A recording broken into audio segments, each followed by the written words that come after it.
Welcome, everybody. Welcome to Associations Creating Community.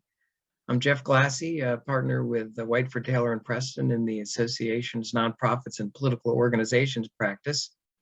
And excited to have this conversation today. You know, we kind of started this sort of podcast, Zoomcast series back at ASAE's Great Ideas meetings to talk with association execs about community, which is so important in what we do. Associations really are community. We feel part of that community as well. So I am just delighted to have a conversation with a good friend, a fabulous association exec, ASAE fellow, Irving, Washington, CEO of the Online News Association. Thanks so much for taking the time to be with us. Thank you for having me. I'm excited for us to chat. Yeah, it's been too long. We haven't really been having any physical meetings hardly, and haven't been able to get together that way. I have been saying the past almost going on 3 years now have both felt like forever in time and also yesterday at the same time. Yeah, the pandemic has sort of done a number on time in general. People say, like, when was that? Was that 10 years ago or yesterday? Right, just like you were saying. Exactly. I'm in the vein, we're all living in a multiverse, so there's another version of me somewhere. I'm agreeing with you. I think we should explore that in another podcast. Exactly. Associations creating time and space warps or something. So, you know, it has been a crazy thing. You know, it's the craziest pandemic I've ever lived through. And, you know, as CEO of your association, which you have, oh my God, I was looking at the membership list. You got everybody from Meta to, I can't even say. How has it been going? Tell us a little bit maybe about your association, and then what have you been doing to maintain community in this time and create community, develop, whatever. You know, the thing I've also said about this moment in looking for some of the optimism side of this is that whether associations or not, this is one of the few times we are all living a shared experience across the world. You know, I mean, this is a kind of a once a century thing. So we have a shared experience, and that's literally what I think community is about. It is really coming together on shared interests, on experiences, on backgrounds. And also differences with that too, right? And that's sort of creating community. So for us, I'm sure like many folks watching this, the pandemic was tough in a number, it is currently still tough in a number of regards. One, communities that we serve. So we serve digital journalists, and as you just said, that ranges across the board. So basically anybody you can think in media, we're individual-based association. So likely somebody is an ONA member, whether that's your local newspaper, your TV, all the way to folks like CNN, New York Times, and some digital only startups and nonprofits. And needless to say, the time for journalism right now is being disrupted. There's a lot of conversation happening on top of the pandemic. So the business model for journalism that only accelerated some of the challenges there. The industry is suffering from a huge amount of burnout. So we're hearing a lot more about people and management issues, and the industry is having its own racial reckoning. So we had all those convergence happening at once while our community is reporting on the very same things happening in their own communities as well. So talk about meta. We had very meta things going on in the people that we serve. And so because that is one of our values, we went straight to the core, particularly when the pandemic started. What did people need? I wrote a personal note to all of our list, you know, 20,000 person list of just saying, hey, we see you, we're here for you. What do you need from us? And people really appreciated that. So we took a very personal approach to the pandemic about being there for community. And then from there, we went from that feedback over the course of months and years. We've just kind of retooled, like everybody. We've been retooling what we're doing, offering programs and services and products to our members in new ways, as well as doing things differently for ourselves. And then the last part of that is, and again, I think people this is really resonating. You know, you have the community of the team that you serve. So even with our team, we had to be there for, you know, our staff as well too, in terms of just the ups and downs of life during the past 2.5 years. Oh, I know, it's been something. And you know, there's some saying no such thing as a problem that's not also a gift or an opportunity. Are there some things that have come through that you've done with the association that have made a difference, that have been really better than before? There's been a number of things, and I think that's such a great, that's the mindset that I've had going into this, not to discredit the real toll that this has taken on people personally and also at work. But there's been a lot of opportunities. One, you'll appreciate this, everyone in associations with strategic planning. We had just come off of the cusp of our strategic planning process, where in 2020, and this is back in 2019, I have proof of this in a document, we were going to test the viability of a virtual conference as an offering at the end of 2020 as a test. Wow. Wow. And so, thinking ahead. Thinking ahead, although little did we know that test would basically be the next 2.5 years. So in that regard, it was really a good opportunity for us to stretch our strategic muscles and saying, hey, we can do some strategic foresight. We felt very prepared. While it was still difficult, we felt very prepared to go into the pandemic from the switch to virtual. We were already a hybrid team, coming in the office 2 days a week. So one of the opportunities was just kind of leaning into our innovative nature and building upon that. And then we've had so many different new programs that have come from the pandemic, whether that's, speaking of community, we launched a new program called Community Circles, which is literally about building smaller communities during this time of social distancing with our membership, which is across the globe. And so those are the things that we just built upon, just again, from listening to our community and adjusting to what the world was giving us. That sounds pretty cool, Community Circles. What were the things that the members maybe seem to gravitate around the most or really appreciate the most? What was viewed as most helpful? And maybe this is where, some association execs who are taking notes might say, I wonder what they do there that really helped. The Community Circle sounds pretty cool, but what did the members really? Yeah, one thing that was really surprising to me, and I mentioned a little bit earlier, but there was a personal note that I sent at the start of the pandemic to our full list, over 20,000 people. It came from my email address, and it was really checking in on you. How are you doing? Like, that was the subject line. We didn't know what the response was. Obviously, associations are more professional in nature. This took a very personal tone to it. And it's also one email. So, what was the impact of that going to be? It was maybe something that was nice. I got over almost 300 responses, replied back personally to me. Very appreciative. Some people wrote paragraphs back about what they were going through. It was a really tough time for them. Some people just wrote quick, like, this email made my day. Just kind of saying, this was right at the start of the pandemic. So one of the things, speaking of like association, is that I think sometimes we can miss these kind of small touches, these very kind of small personal touches you can do even if you have kind of a large network of people. And so that was surprising to me. And then from the Community Circles aspect, one of the things that we did, instead of only making it kind of social in nature, which there's a place for that and a value of that, we actually had people sign up, particularly in 2020, when there was a desire from some groups of folks, because they weren't seeing their coworkers necessarily in the same way or going to conferences and events, they collaborated on different projects if that came from their group. So one project created a diversity equity database for sources for newsrooms when they're reporting on DEI. We had another one do a project on climate. So those were purely self-selected by the groups to do those projects. We sort of created the space to facilitate that.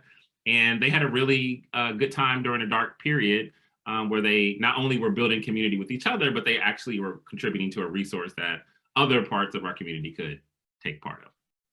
Wow, and the point you made about, just asking, how are you doing? I found myself, in writing to emails, or what the first thing would be, hi, how are you doing? Yeah. How are things? How are you surviving this pandemic? And even, having these, people hate the Zoom calls and all that sort of stuff, but there was a lot of, it's so nice to see you. And by the way, since we're talking, what is going on? How's your family? It was kind of a great opportunity to get a little closer in some ways. 100% agree. And I think one of the challenges the pandemic made is all of our jobs got infinitely harder, which in turn sort of makes you take those moments for granted. And sometimes you can forget those moments because there's so much to do. But to your point, those little just, how are you doing? How are you feeling? Checking in on people. I made an intentional effort, particularly over the last 2.5 years, to do that more. And I continue to be surprised by the impact that has in certain people. Geez, it's almost like something we should do all the time in the future. So were there, I think we agree that there were positive impacts that came out of this. Are there some things now that we're getting almost 3 years that you think will sort of drop off? Things that you tried that didn't work maybe so great, or that things that you just really see into the future that's going to be different for your association? One that will be definitely different, and we won't be alone in this, is how people connect, whether it's in person or virtually, that is here to stay. We had already been live streaming the majority of our conference for the past 10 years. So for us, that has always been our virtual component, and we've done it for free. And this was controversial back then too, because that running mantra was, well, if you stream the conference for free, why would anybody come? And again, to that whole innovative mindset, the irony of that premise, which it makes sense on face value, but the reality of what happened was you got more people to see the value of the in-person event. And then people would see the social connections either through the videos on or social, and that created a huge amount of FOMO. People underestimate FOMO. So actually, quote unquote, giving the content for free or sharing the sessions increased our attendance over time, because that was sort of the entry point that people had, and they said, I have got to go to that.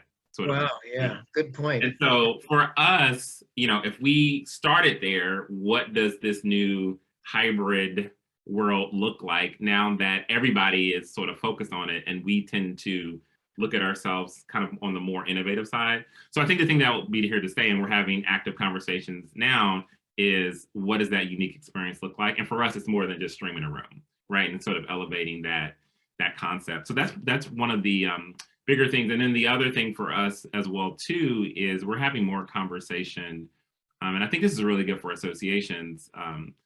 I'll only speak for our industry, but I think this is across the board. We tend to look at these conversations in silos. So whether it's the burnout conversation, or whether it's DEI, or whether, all these things that we're talking about now, the core crust of all of them are organizations taking ownership for systemic pieces that are in their sphere. And so by that, I mean, we do bring people together for community, but we're being called to really identify systemically how is O&A changing the field of journalism, and being able to show that and tell that story well. And the pandemic has definitely helped us communicate that better, ask tougher questions about ourselves. And I think that will go across the board for associations. It's great that you bring people together. It's great that you have community, but for a field, what are the systemic changes you are making to make the field better? Well, really good point. But speaking of associations, I mean, that's what the thing that we share, ASAE, the Association, Professional Association Executives Community. What do you have perspectives or perceptions about that community, how it may be responded through ASAE or whatever, but I'm kind of leaning into the text to table programs that you were doing, the podcasts, and it really gave rise to a number of different things. It was kind of an opportunity for some outlet and additional community building, wasn't it? It was, and it really came from a personal, space, in that the height of 2020 around the racial reckoning conversations. Michelle Mills, Dante Shannon, Sean Boynes, and I, literally we have a group text. We still have a group text is a group text. And I think people can really relate to this, where you have group texts, whether it's colleagues, families, friends, and a lot goes down in those group texts. And in this particular year, we were all struggling with how us as Black leaders were in that moment. And it was everything from joy to the fact that this was being discussed, to sadness of the personal toll it was taking, to just a little bit of confusion of like, what does it mean to be a Black CEO in this moment, and how should I respond, move, react, and balancing all that. And it really started from a place of, these conversations feel valuable, that we should kind of uplift it publicly. And the original intent, little did we know, I had no idea I would be talking to you almost 2.5 years later about this. And this is why team effort is great. If it had been me, we would have had one Zoom. It'd been on my personal account. That would have been the end of it. But everyone between Dante and Michelle and Sean, we all kind of built on it, and it became Text to Table. And the response was so overwhelming. It still is kind of moving to talk about it now, where everything from other Black professionals saying, I felt seen, to other folks saying, I appreciated your candor. I did not, the level of what I learned from your authenticness has made me a better person. Mm. Well, yeah, I've listened to some of them, and you can, for people out there, I think you can, you were having support for setting up a charitable organization for it or something? Yes, we just recently, so this thing that started as one Zoom is now a fiscally sponsored organization under the nonprofit of Community Partners. So you can donate to Text the Table. We'll be doing further work at the end of the year, but now we're a full-fledged organization. You can go to our website, texttotable.com, and follow us on our social channels. So it's been pretty incredible to see the growth of this passion project. Well, it's, this is one of the things about community. Is if there are a bunch of people in a community, we need to listen to everybody in the community, and we don't all have the same perspectives, the same upbringing, education, backgrounds, things like that. And that's what makes really sort of the multiracial democratic community that we have, in a sense, be so valuable if we can hear everybody, because there's a lot of knowledge and information and insight to be brought from all around the table. So much. And and this is, I don't think I hear enough people talk about this, in that the better that we get about making our organizations, our communities more inclusive, the better we are personally. And one of the things that I think about often is that because we have so much work to do, whether it's gender inequality, racial inequality, income, whatever that is, we're also just missing the opportunity of so many more deeper conversations, where even when you think about a conversation like Text the Table that are, for Black CEOs, all Black experiences are not the same. There are people who come from higher income Black families and lower income Black families. There are people who are Black in the UK are different than Black in the US. And the more we get inclusive, that some of these sort of basic tenet of conversations, whether it's gender, race, sexuality, we can really get down to some of these deeper conversations, which I think are so interesting, where you can start talking about the nuances of who you are as an individual. Yeah. I mean, one of the things that's really been, that ASAE has been great about, I think, is the DEI program. And,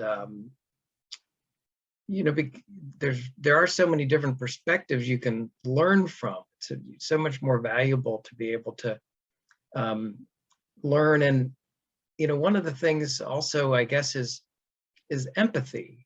Mm-hmm. If there are a lot of people in a community or an association, you may be with a big company, or, you may be a really successful, well-to-do professional, and then there's people who are not, is to be able to not think of them as, oh, that's just the other guy. Yeah.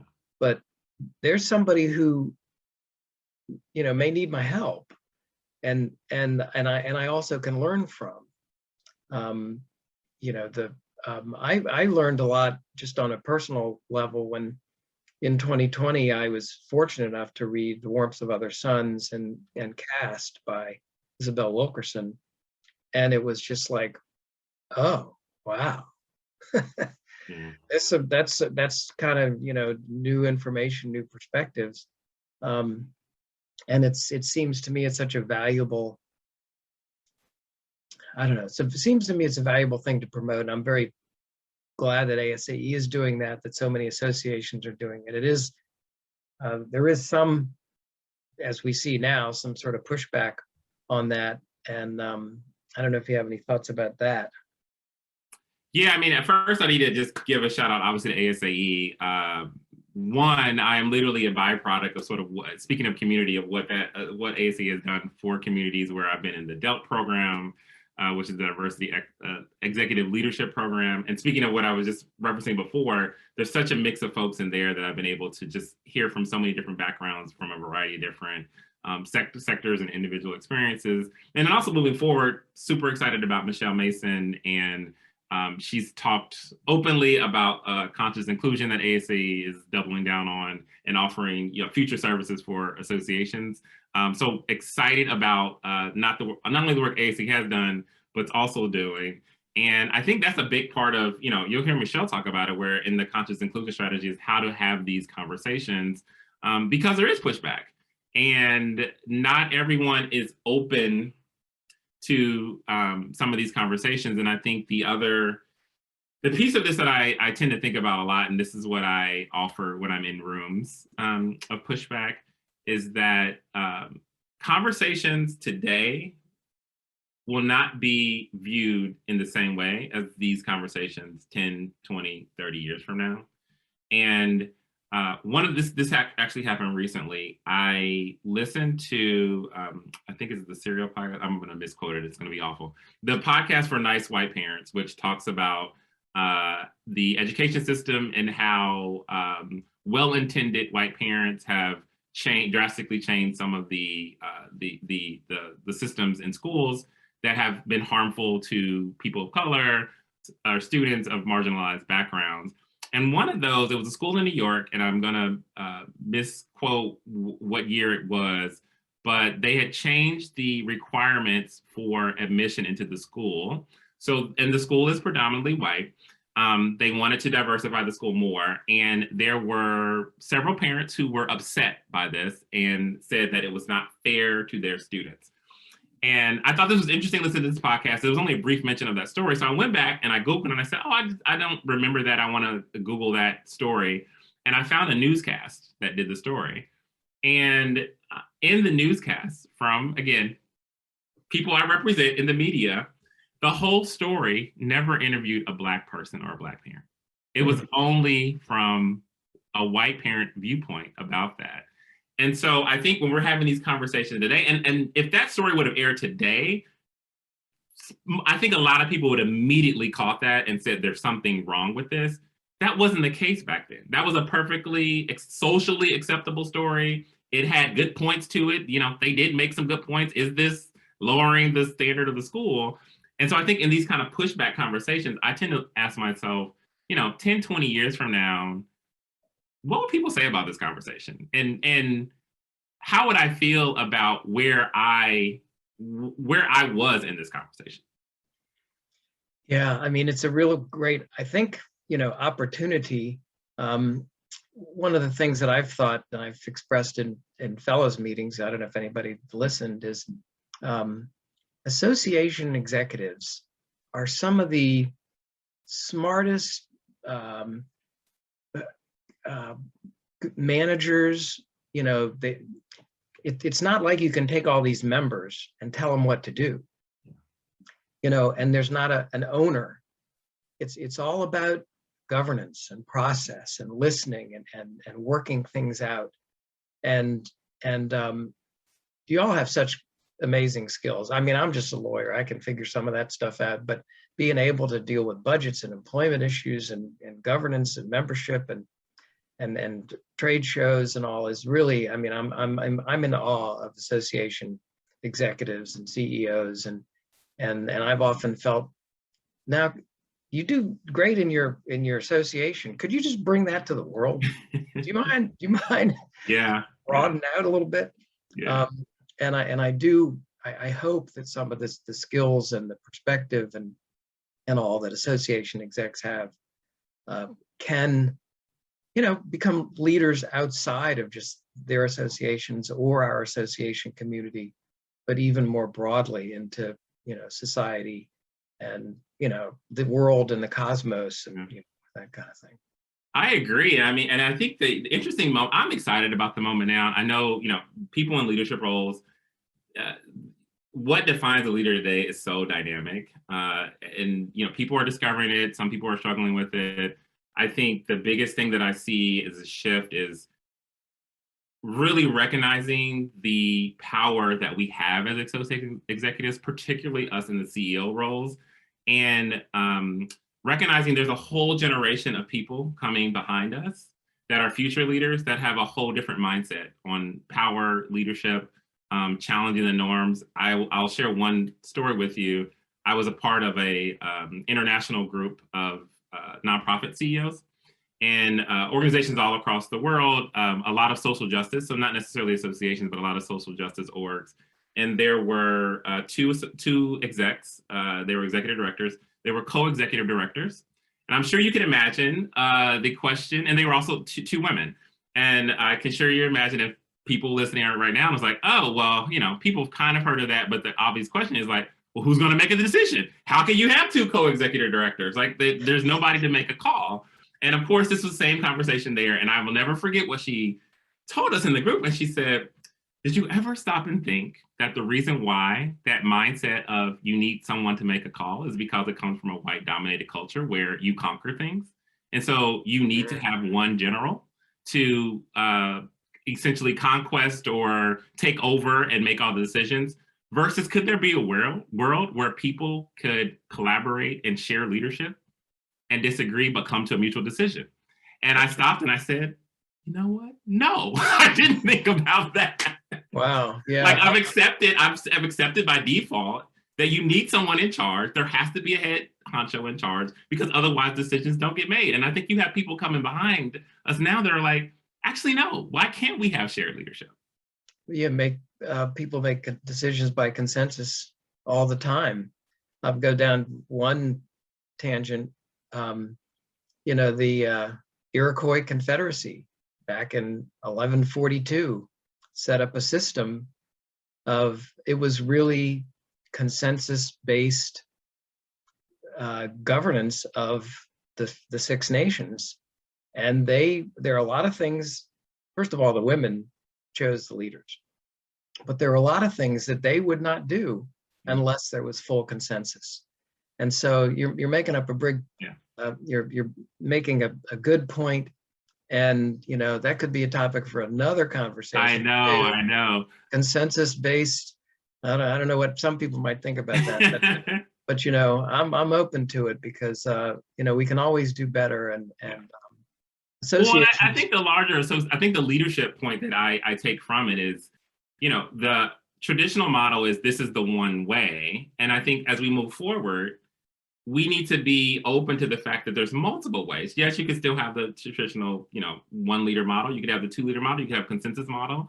And I think that is where, as a leader from a leader perspective, it's a little bit more of a struggle now because this kind of clear map of this is how it's supposed to be. Now we're moving into a world where actually it depends. You actually need to, it depends on the group you're with and, what you're trying to achieve. And I think that's where, I think associations, as we move forward, these sort of playbooks are not exactly as solid as what they may have been back in the day. Wow. Well, great conversation, great ideas. I really hope that, I think the future is in good hands with execs like you, Irving. It's a pleasure to be able to talk with you and learn from you. And thanks very much for taking the time to come on and talk with us about creating community. It takes a lot of ideas. It takes a big tent. Thank you for having me. And I look forward to when we see each other in person. Yeah, that'd be great. Okay, everybody. Thanks so much, Irving Washington and Jeff Glassie here. Enjoy your day and think about that association creating community, what we can all do to make it all better. Thanks very much.